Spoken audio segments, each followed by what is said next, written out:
So what is Lamar Jackson's issue? Has the league figured out Lamar Jackson? I think some people could argue that that's the case, and there's actually some statistics that could make you believe it's one thing, but I strongly believe it's actually something else. I think that there's a different thing. So the first thing, and I saw the reason why I got this idea for this YouTube video is I saw in Alex Rollins' thumbnail saying, why teams are blitzing Lamar Jackson. I haven't watched the video yet because I don't want to let that color my opinion, but that's kind of got my, got my gears turning in my head a little bit of saying, I know that there is kind of starting to get this narrative out that if you blitz Lamar Jackson, he struggles. And it's not a narrative out of nothing. There's some legitimate truth to it, and it's just straight up true that he struggled when he's been blitzed as opposed to not blitzed. So these are his stats when he is blitzed versus not blitzed in specific categories. The 4 categories: just overall PFF grade. I also did his passing PFF grade, his rushing PFF grade, and then passer rating. More of a team stat, but still interesting. So first, when he's blitzed, his PFF grade is 32nd, whereas when he's not blitzed, it's 16th. And this is not career, this is last season. The passing grade it's a big jump, from 14th best when he's not blitzed to 35th best. The running actually gets better when he's blitzed. He goes to the 4th best quarterback in football as opposed to the 15th best. He might just run the ball more when he's blitzed. That's a totally legitimate theory. And then you also see the passer rating. So the team stat mirrors the PFF grades of a lot better when he is, not blitzed as opposed to when he is blitzed in terms of throwing the football. That seems to clearly be the case. And if you look at last year, it was pretty similar, almost identical, with one notable exception. So when he was blitzed, 27th best in football in terms of PFF grades. When he's not blitzed, he's 10th best in PFF grade. The passing game struggles when he's blitzed, does very well when he is not blitzed. The running game, though, now flipped. So the running game, which was much better when he was blitzed in 2021, in 2020, it's actually the opposite. Not sure what happened there. Again, it might just simply be how often are you running the ball, which can skew some of that data. I don't know, but that's interesting. The passer rating as well, though, sees a sizable jump when he is not blitzed than when he is blitzed. So clearly the Ravens do better when Lamar Jackson is not blitzed. That's definitively true. What's interesting, though, is so this chart is from 2021, and this is going to be the same categories, but now instead of when he's blitzed versus not blitzed, it's when he's under pressure versus not under pressure. And, a 5-spot jump from PFF grades, so he's a little bit better when he's not under pressure. And just to be clear, this is comparing it to the rest of the league. So he's the 24th best under pressure compared to other players when they're under pressure. So that's how that works. Passing grade definitely sees a jump when he's not under pressure, but the running grade sees a big jump when he is under pressure. So that stuff kind of evens out a little bit. Still a bit of a benefit being not under pressure, but the passer rating as well, that actually has a huge jump. So that's much bigger than his PFF grades, from 7th to 28th. So he goes from legitimately a fantastic quarterback when he's under pressure to a, bottom of the league quarterback when he's not under pressure in terms of just the statistics, which is very interesting. And just going back another year, just to give us a bigger sample size, the under pressure stuff, again, you do see a jump. He's better when he is under pressure in terms of PFF grade than when he's not under pressure. So this time it's flipped because remember,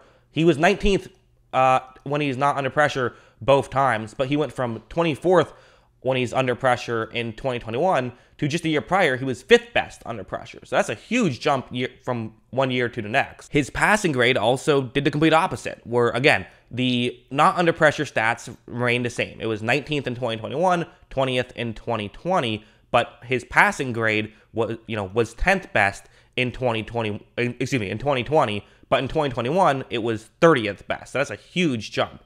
The running grade, again, very good when he's under pressure. Got a lot better when he was not under pressure, or I guess was a lot better when it's not under pressure in 2020. And there's no real jump in the passer rating. So what am I saying about all this? What is the point of all this? What are we even talking about? Or, I hope no one's lost with all of this data. Basically, what this means, at least what I think it means, is that I do think that blitzing clearly hinders the Baltimore Ravens. What I'm not convinced is the case is because Lamar Jackson struggles under pressure, which is typically the point of blitzing. I actually think it's something a little different. Let's take this play, for example. This was the famous game that made people kind of start this narrative of if you blitz Lamar, he's going to have trouble. It's an all-out blitz, and the Dolphins, I mean, this was kind of Brian Flores' masterpiece a little bit in his time in Miami of cover zero. You got one guy covering every eligible receiver for Baltimore, and then everyone else is rushing the passer. So you got 6 Miami Dolphins players who are going to run straight to Lamar Jackson. There's only 5 blockers here. What do? Someone's going to hit you. You have to get rid of the ball quickly. And to me, this lies why the Ravens have struggled against cover zero. They've struggled against man coverage in general, has really been the issue, because when you have to get rid of the ball quickly, you're inherently taking the ball out of your best playmaker's hands, who happens to be your quarterback, and you're putting it in someone else's hands, who then they have to be the ones who make a play. As you see, Lamar Jackson takes the snap, makes a quick throw, and just gets batted up in the air and is incomplete. That's a unfortunate break that it got batted up. But even if it was caught by Hollywood Brown, I don't know if they're gaining too many yards on that play. It was second down and long. Doesn't seem like it was going to work out too well anyway. And to me, I still think that the biggest issue the Ravens have had is going up against man coverage, which at first seems like it might just be like that doesn't seem to make sense. I remember week 1 watching the Manning cast when it was I believe it was week 1, where it was the Ravens and the Raiders playing each other. Great game that went into overtime. All that craziness happened. But the thing that stood out to me, thing that I'm bringing up here, is I remember Peyton Manning very specifically at one point said, well, you got to play zone coverage against Lamar Jackson. If you have 5 guys turning their back towards Lamar Jackson, well, then, I mean, he could just run all over you. You have to play zone coverage.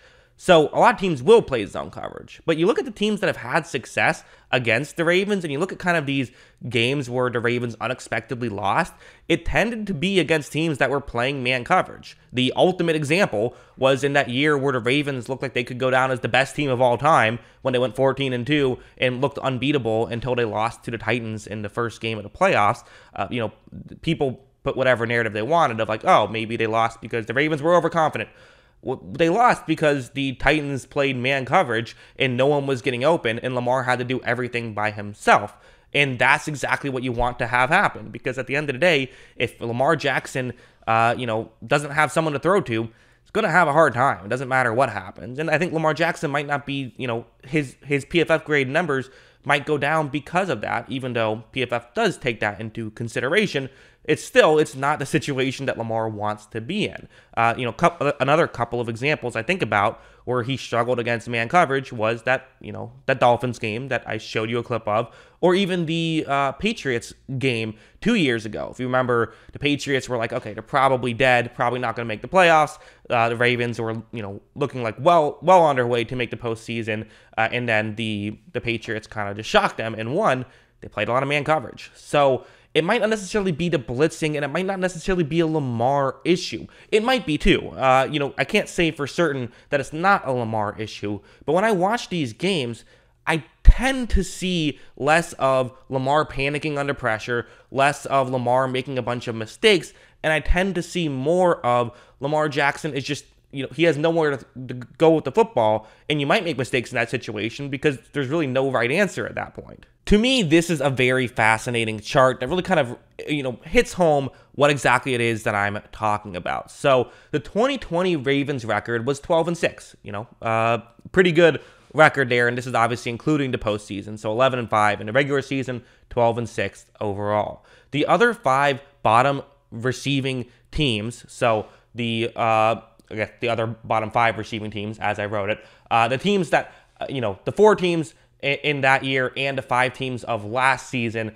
that had a bottom 5 receiving core, their combined record was 43, 106, and 2. That's nearly only winning 1 out of every 4 games win percentage at that point. And the little asterisk at the bottom, the Ravens were 20th, according to PFF grades, in terms of receiving in 2022. Or excuse me, that should say 2021, not 2022. But so last year, they were 20th. The year before, they were the 5th worst in football.